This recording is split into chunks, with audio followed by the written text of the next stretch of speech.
Hola a todos y bienvenidos a esta nueva inmersión. Hoy vamos a meternos de lleno en el mundo de las APIs, las interfaces de programación de aplicaciones.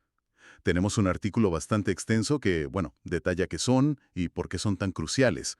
La idea es desentrañar un poco estas conexiones, entender bien para qué sirven y cómo funcionan en todo este ecosistema digital que usamos cada día. Exacto. A ver, una buena forma de verlo es imaginarlas como si fueran las tuberías invisibles, ¿no? O el sistema nervioso que conecta casi toda la tecnología que usamos. Y muchas veces ni nos damos cuenta. Son, digamos, fundamentales para que los programas, los sistemas, puedan hablar entre sí, que se entiendan. Vale. Vamos a analizarlo un poco más. O sea, en esencia, una API es una conexión entre ordenadores o entre programas. No es algo que usemos directamente como usuarios, ¿verdad? Es más bien una herramienta para la gente que programa. Me gusta la comparación que hace el artículo con las piezas de Lego. Dice que cada pieza, que sería un servicio o un trozo de código, tiene una forma estándar de encajar con las otras. Y esa forma de encajar, ese sería la API. Y permite construir cosas nuevas, ¿no? Un producto de software completo. Justo. La palabra clave aquí es abstracción. Una API que esté bien diseñada, lo que hace es ocultar toda la complejidad interna, cómo funciona el sistema por dentro. Solo enseña, digamos, las partes o las acciones necesarias para que otro software pueda interactuar. Claro, te da solo lo imprescindible. Eso es. Y esto simplifica una barbaridad la programación. Funciona como un contrato, por así decirlo. El proveedor te da la API con unas reglas y los desarrolladores confían en que esas reglas se mantengan y así construyen sobre eso. Un ejemplo muy simple que pone el artículo: un sensor del tiempo con su API. Una aplicación del tiempo le manda una petición concreta, una llamada API, Ajá. y el sensor responde con los datos, la temperatura, la humedad, lo que sea. Y ya está. La app no necesita saber cómo mide eso el sensor. Entendido. Y sorprende un poco, o al menos a mí me sorprendió al leerlo, que la idea no es tan nueva, que viene de los años 40. El artículo menciona a Maurice Wilkes y David Wheeler, dos científicos británicos trabajando con el ordenador EDSAC, que ya usaban subrutinas, trocitos de código reutilizables. Y lo curioso es cómo las organizaban. Tenían como un catálogo en fichas perforadas que describía cada subrutina y cómo usarla. Básicamente, la primera documentación de API. Totalmente. Es fascinante porque demuestra que esa necesidad de estandarizar, de reutilizar, estaba ahí desde el principio de la informática prácticamente. No reinventar la rueda cada vez. Claro, el término API, como tal, sí que vino más tarde. En los 60, 70, al principio se refería sobre todo a las interfaces para programas de aplicación, los que usaba el usuario final. De ahí el nombre, Application Programming Interface. Ya hay un artículo de 1968 sobre gráficos que él usaba para describir cómo el software de gráficos interactuaba con el resto del sistema. Y el concepto fue creciendo, ¿no? No se quedó solo en la parte de aplicación. Efectivamente, se fue ampliando. Por ejemplo, a las bases de datos. CJ Date, un experto en bases de datos, ya en el 74 comparaba diferentes sistemas fijándose en su Application Programming Interface. Poco a poco, la idea se generalizó. Pasó a ser cualquier conjunto de servicios o funciones que un programador podía usar, ya no solo para la interfase de usuario. En 1990 ya se definía como un conjunto de servicios disponibles para un programador para realizar ciertas tareas, mucho más amplio. Y entonces llegó Internet, llegaron las redes, y todo cambió otra vez, imagino. Ahí es donde explota el concepto. Sin duda.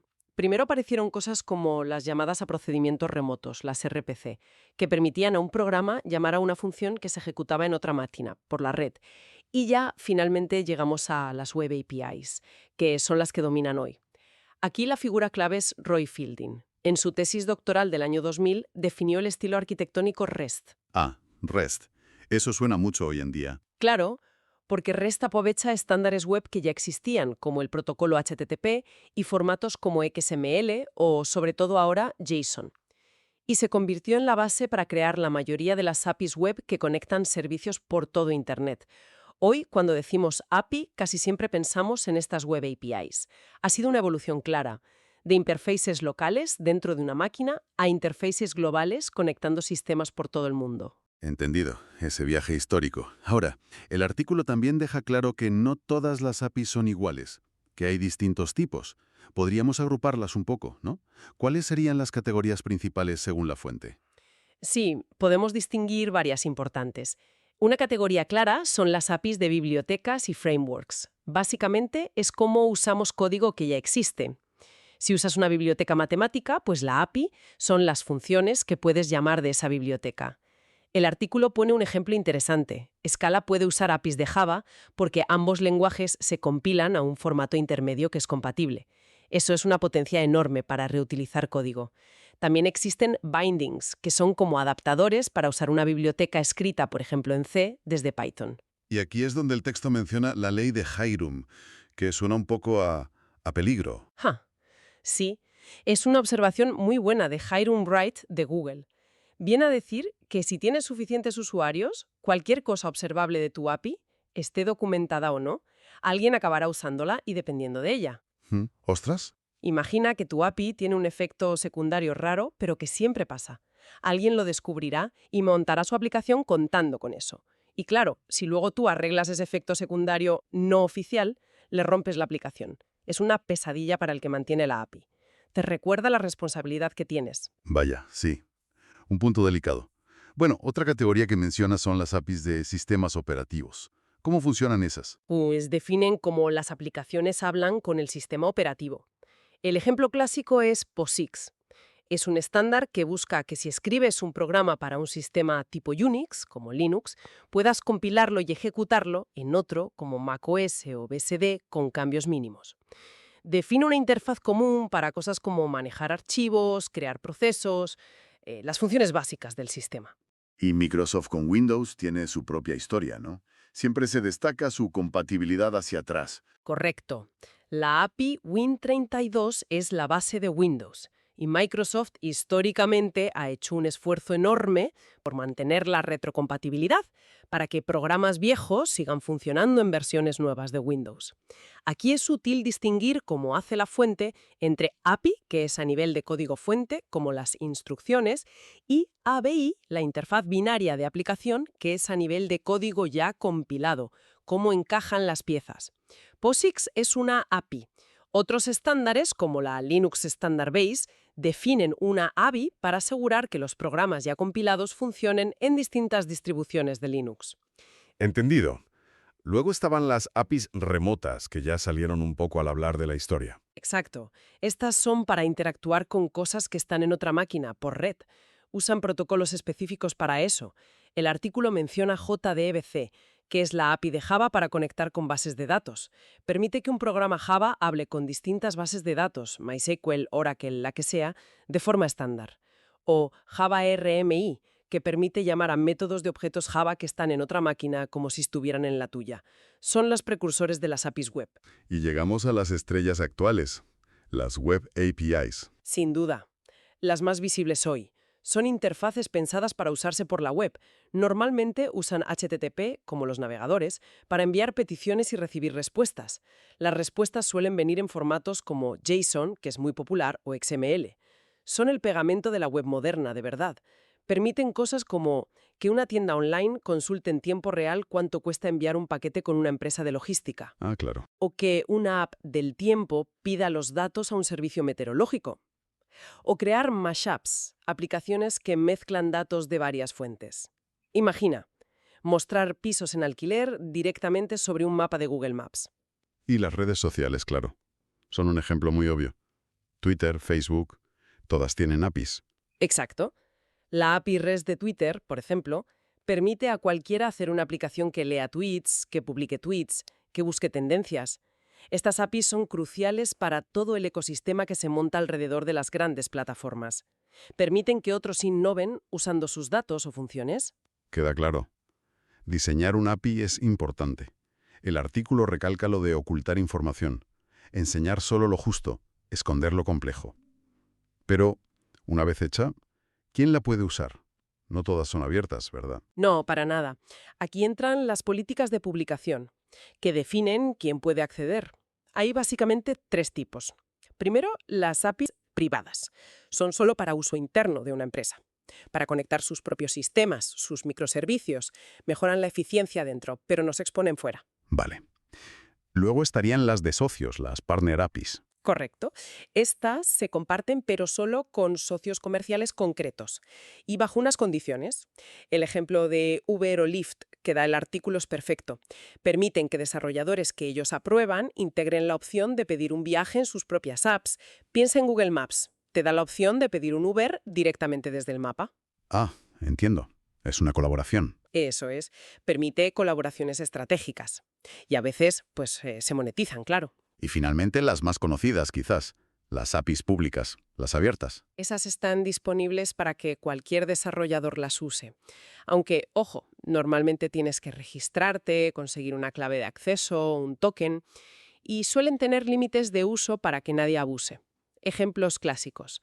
Las APIs de los sistemas operativos, como Windows o MacOS, que permiten crear programas para ellos. O las APIs de servicios en la nube, como Amazon Web Services o Cloudflare. Permiten a los clientes manejar sus servicios de forma programática. Son un motor de innovación brutal, porque cualquiera puede construir encima. Pero claro, publicar una API, sobre todo si es pública, tiene que tener sus complicaciones, sus responsabilidades. No es solo ponerla ahí y olvidarte. Desde luego que no. La estabilidad es absolutamente clave.